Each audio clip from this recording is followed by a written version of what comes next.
Assalomu alaykum hammaga. Bugun sizlar bilan Cardiamaster jamoasi tomonidan tayinlangan onlayn EKG darslarning bo'lmachalar fibrillatsiyasi haqida gaplashamiz.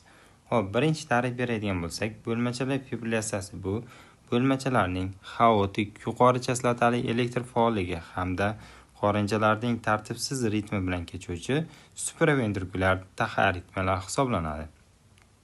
Bo'lmachalar fibrillatsiyasidagi ta'rifidagi xaotik so'zi bu yuqori chastotatali, tartibsiz degan ma'noni anglatadi. Bo'lmachalar fibrillatsiyasini boshqa nomlar bilan xilpillovchi aritmiyalar, qaltiroq aritmiyalar, mersatriniy aritmiyalar, fibrillatsiya preserdi yoki atrial fibrillation nomlari bilan ham atashadi. Endi bo'lmachalar fibrillatsiyasining kelib chiqish mexanizmiga keladigan bo'lsak, bunda bo'lmachalarimizda joylashgan juda ko'p ektopik markazlardan hosil bo'lib turgan tartibsiz ritmlar bilan bog'liq hisoblanadi va u bo'lmachalarimizda har xil darajada qisqarishga olib keladi. Ektopik o'zi nima degani? Normada bizda sinatral tugun birlamchi avtomatizm markazi hisoblanadi va u qandaydir sababga ko'ra ishlamaydigan bo'lsa, uni o'rniga ikkilamchi, uchlamchi avtomatizm markazlari o'rin egallaydi. Bizda sinatral tugundan tashqari hosil bo'lib turgan ritmlarga ektopik markazlar deyiladi. Normada bizda sinatral tugun impulslar ishlab chiqarilgandan so'ng u bo'lmachalarimizga bir boshdan tarqaladi va bo'lmachalarimizda polniy impulslar qoplab olgandan so'ng bu AV tugunga yig'iladi va AV tugundan gistotamini chap oldingi va orqa oyoqchalari va gistotamini o'ng oyoqchalar orqali tarqaladi va qorinchalarimiz va bo'lmachalarimizni normal qisqarishini ta'minlaydi. Endi esa bizda atrial fibrillation, ya'ni bo'lmachalar fibrillatsiyasi mayda-mayda ektopik o'choqlardan hosil bo'lgan impulslar bo'lmachalarimizni har xil qisqarishiga olib keladi va bular normada emas, patologik holatlarda o'zi aslida 300 tadan 700 tagacha impulslar hosil qilish xususiyatiga ega ekan va ularni hammasi ham AV tugunga o'tmaydi. Ya'ni AV tugun ba'zi impulslarni o'tkazadi, ba'zi impulslarni o'tkazmaydi va u ba'zi impulslarni tez, ba'zilarini sekin o'tkazganligi uchun bizda bo'lmachalar fibrillatsiyasida yer oralig'ida har xilligini ko'rishimiz mumkin ekan. Chunki bizda ba'zan impulslar ushlanib qolib turib qorinchalarga o'tyapti, ba'zan esa sekinroq o'tyapti. Shuni hisobiga bu yerlarda yer oralig'ini har xil darajadaligini ko'rishimiz mumkin ekan. Endi bemor shikoyatlariga keladigan bo'lsak, birinchi o'rinda yurak notekis urishi hisoblanadi. Chunki bilamizki, bo'lmachalar fibrillatsiyasida bo'lmachalar xilpillab qoladi va bemorda notekis urishlar bezovta qiladi. Keyingi shikoyati holsizlik va tez charchashlar. Bunda bo'lmachalar yaxlit bo'lmacha kompleks sifatida qisqarmaydi va qonda hammasini ham qorinchaga o'tkazib bermaydi. Qorinchalarga qonda hammasi o'tmagandan so'ng bu butun tanamizga qonni sirkulyatsiyasini yaxshi ta'minlay olmaydi va tanamiz kislorod bilan ta'minlanmaganligi uchun bemorlarda tez charchash va holsizlik belgilari ko'p uchraydi va ko'krak qafasida og'riqlar.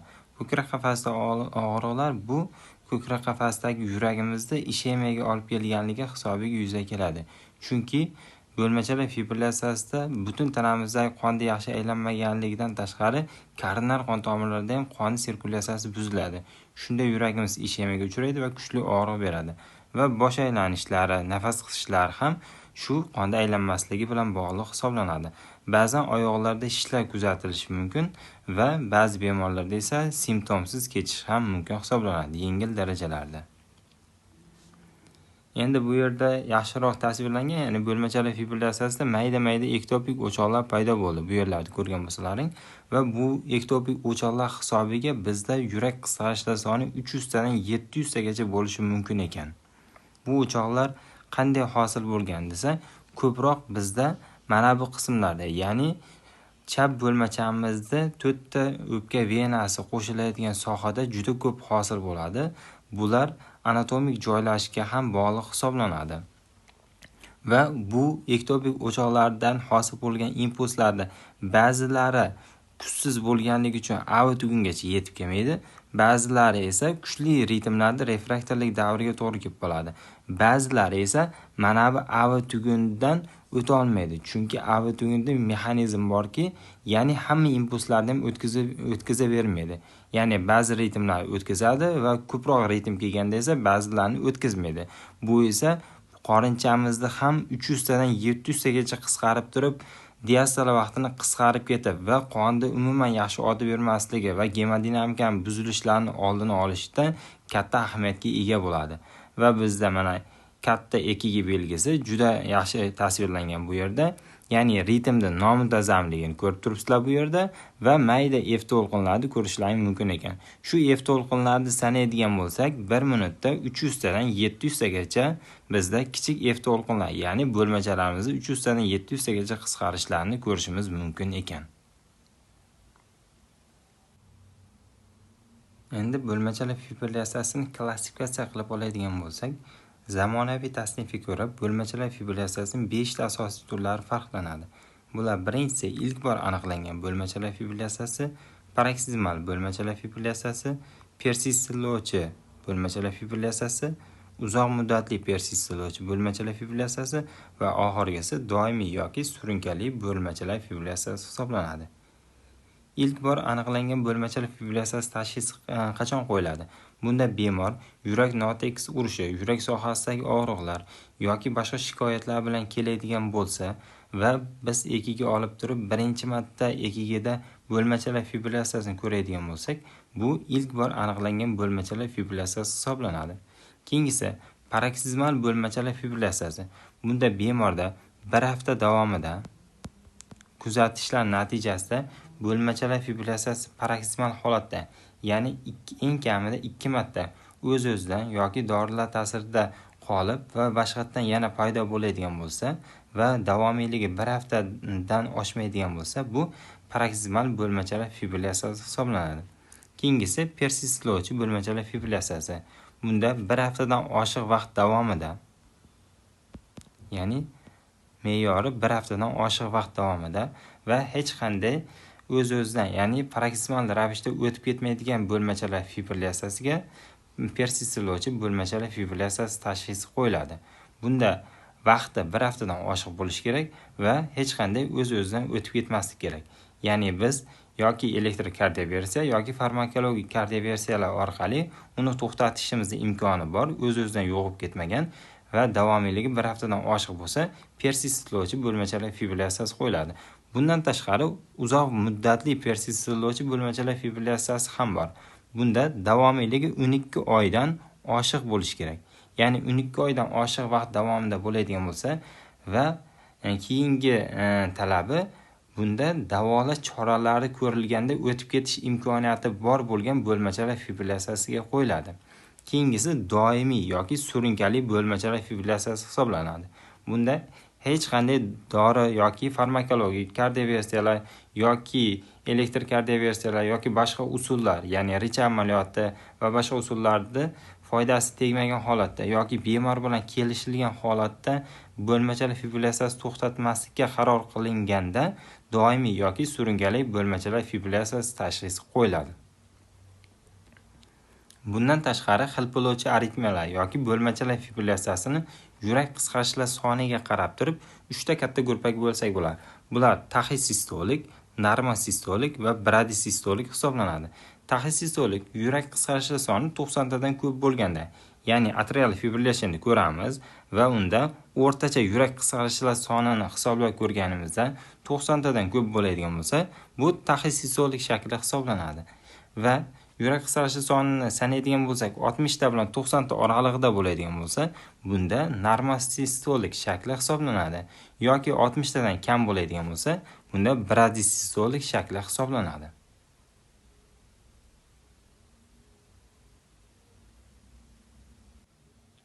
Endi sizlar bilan EKG belgilariga to'xtaladigan bo'lsak, bo'lmachalar fibrillyatsiyasini asosiy EKG belgisi bu paytishchani bo'lmasligi hisoblanadi.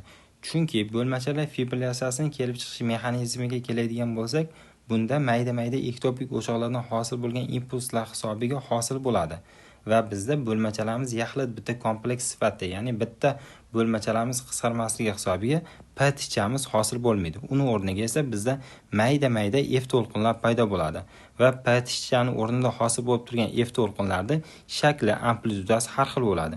Chunki bizda p tichalarimiz o'rnida hosil bo'lib turgan ektopik ritmlar har xil kattalikda. Ba'zilari katta ektopik o'choqdan hosil bo'lyapti, ba'zilari esa kichik ektopik o'choqdan hosil bo'lyapti. Shuning uchun ularning amplitudasi, ya'ni f to'lqinlari ham mana bunday katta kichik holatda hosil bo'ladi va nomuntazam bo'ladi. Chunki bizda ektopik ritmlarda hammasi ham A tugunga yetib kelmayapti. Ba'zilar A tugunga yetib keladi, ba'zilari esa katta ritmlarda refraktorlik davriga tushib qoladi va ular o'z-o'zidan yo'qib ketadi. Shuning uchun nomuntazam ritmlar hosil bo'ladi va f to'lqinda izoelektrik chiziqdan to'lqinsimon hosil bo'lishi bilan ajralib turadi. Chunki normal ritmda bizda p ticha paydo bo'ladi, q, r, st komplekslari hosil bo'ladi va bular izoelektrik chiziqda joylashgan bo'ladi. Endi bizda izoelektrik chiziq o'rniga mana bunday to'lqinsimon tichalarni ko'rishimiz mumkin va bunda ekigida mana bunday tishlarni ko'ramiz. Va qorinchi kompleksini o'zgarmaganligini ko'rishimiz mumkin. Chunki bizda bo'lmachalar fibrillatsiyasida faqatgina bo'lmachalarda muammo, qorinchalarda muammo yo'q. Shuning uchun bo'lmachalarni ifodalovchi p tishdagina o'zgarish bo'ladi. Qolgan narsalar normalniy bo'ladi. Endi EKG tahlillarni ko'rib chiqadigan bo'lsak, birinchi EKG кейsimizda ko'rib turibmizki, ritmni baholashimiz kerak. Birinchi o'rinda ritm qanday? Ritmni baholashda sinusli ritm bor, sinussiz ritm bor. Agar sinatral tugundan boshqa joydan impulslar hosil bo'lsa, bu sinussiz ritm bo'ladi. Agar ritm birlamchi avtomatizm markazi, ya'ni sinus tugundan hosil bo'lib turgan bo'lsa, bu sinussiz ritm bo'ladi. Sinusli ritmni qayerdan bilamiz? Bunda p tichaga qaraymiz. Ya'ni p tichamiz normal, ya'ni pastki tarmoqlarda 2, 3 AVFlarda musbat bo'lyapti va u qores kompleksidan oldin kelyapti. Bunda biz sinusli ritm deb ataymiz. Bu yerda ko'rib turibmiz, hech qanday p tichalarimiz ko'rinmayapti. Uni o'rniga esa mayda f to'lqinlarini ko'rishimiz mumkin ekan. Demak, bu yerda p tichalarimiz ko'rinmaganligi hisobiga sinussiz ritm bo'ladi. Keyingisi ritmni baholashda muntazam yoki nomuntazamligini baholashimiz kerak. Bu yerda ko'rib turibmiz, ritmlar RR oralig'ini baholaydigan bo'lsak, RR oralig'i har xil. Ba'zilarda katta, ba'zilarda kichik. Shuning uchun ritmni baholaganimizda bu yerda nomuntazam ritm bo'ladi yoki noregulyar. Va qisqaroq qilib turib xulosa chiqaradigan bo'lsak, bizda hamma ko'rib chiqqan EKG xulosamizga, ya'ni EKG belgilariga mos tushyapti. Ya'ni p tichamiz bu yerda yo'q. Keyin uni o'rniga p tichamiz o'rniga mayda f to'lqinlarini ko'rib turibmiz va qorinchi kompleksi o'zgarmagan, chunki qorinchada muammo yo'q. Demak, biz bo'lmachalardan ko'rishimiz kerak. Bo'lmachalardagi p tichani shaklini va amplitudasini ko'radigan bo'lsak, uni o'rniga maydagina f to'lqinlarini ko'rishimiz mumkin ekan. Demak, bu FP, ya'ni fibrillatsiya persedi yoki boshqacha nom bilan bo'lmachalar fibrillatsiyasi hisoblanadi. Keyingi EKG keysimizni qaraydigan bo'lsak, bu yerda xuddi shu jarayon bo'lyapti. Ya'ni birinchi o'rinda ritmni baholaydigan bo'lsak, ritm sinussiz. Bunda sinussizligini p tichalarimiz yo'qligidan bilishimiz mumkin. Chunki uni o'rniga maydagina f to'lqinlarini ko'rishimiz mumkin ekan. Keyingi EKG belgimiz bu regular yoki noregulyarligi, ritmda muntazamligini baholashimiz kerak ekan. Bu yerda ko'rib turibmiz, RR oralig'i hammasi har xil. Ba'zilarida katta, ba'zilarida kichkina. Demak, bunda nomuntazam ritm bo'lar ekan. Nomuntazam. Keyingisi xulosa chiqaradigan bo'lsak, bunda bizda qorinchi kompleksida hech qanday muammo yo'q. Demak, muammo A tuguni yuqori qismida. A tuguni yuqori qismida bo'lmachalarimiz joylashgan. Bo'lmachalarimizda muammo p tichalarimiz bo'lmasligi. P tichalarimiz o'rniga esa bizda mayda f to'lqinlarini ko'rishimiz mumkin. Demak, bu bo'lmachalar fibrillatsiyasiga mos tushar ekan.